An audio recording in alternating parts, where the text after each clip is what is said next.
So today we're doing a demonstration. I have a paper here and I folded it. Okay. Now I'm going to cut something out.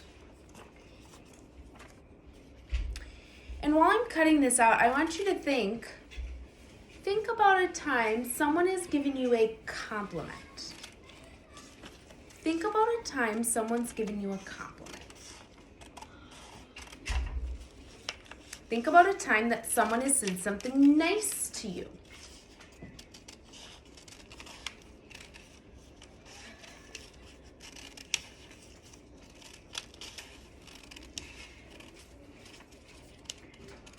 And maybe you're starting to realize what this could be. It's a heart, okay? Now it's not my best cutting, but that's okay. So here's our heart, okay? And now think about a time when someone said a compliment to you, something nice to you. What did they say? Think about it. What did they say to you? Something that made you feel good. So good that you're remembering it now in this moment, right? So now think about a time when someone has said the opposite to you. Something mean, rude, hurtful, unkind. Now think about that. This heart represents our feelings, right? So think about the time when someone said something hurtful to you, or rude to you, or mean, or ugly, or unkind. What do we do when we say those things to people? Because sometimes we make the mistake too, right? Other people can say unkind things to us, but sometimes we mess up and we say unkind things to other people. What do we do when that happens? What should we do? What should we do?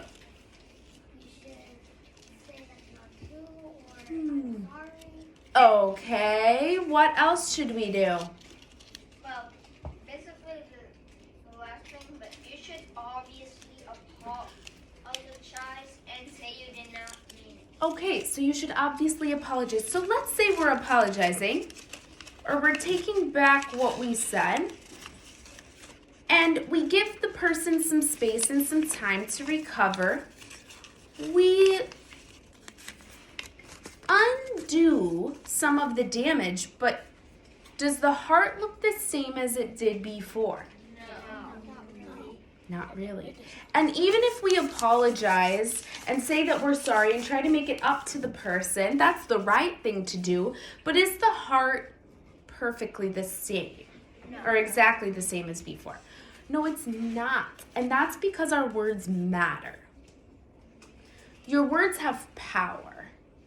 You remember the compliments that people have given you, and you also remember the unhurtful or unkind things that people have said to you. You remember both of those because words matter and they have a lot of power.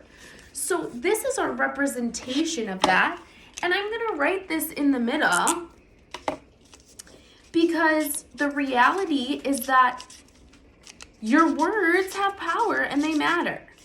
Now, we've talked also about if someone can't change something about themselves in 30 seconds or less, then you shouldn't be mentioning it to them. So if you're like, hey, your shoe's untied, you need to tie it, they can change that in 30 seconds or less about themselves. But if you're commenting on someone's hair color or hairstyle, they can't change that in 30 seconds or less. So that's not a comment that you should be making because it's something they can't change about themselves. So your words matter. That's what we're writing in the middle of this heart. And we're going to put this up on the board so that we remember that our words have power and it's our job to think about what we're saying before we say it. And that is a hard skill that we have to learn, but it's an important one and it's a life skill because you don't want to crinkle someone else's heart, right? You don't want to leave this with someone else. You want to leave someone feeling actually better than they did before. You want to be showering people with kindness and compliments. So that's our goal for today, for this week, and for this year, forevermore. Spread kindness. Spread compliments. Spread things that make people feel good and better about themselves. Let's not crinkle other people's hearts. That's the point of the lesson today. So we're going to put that aside.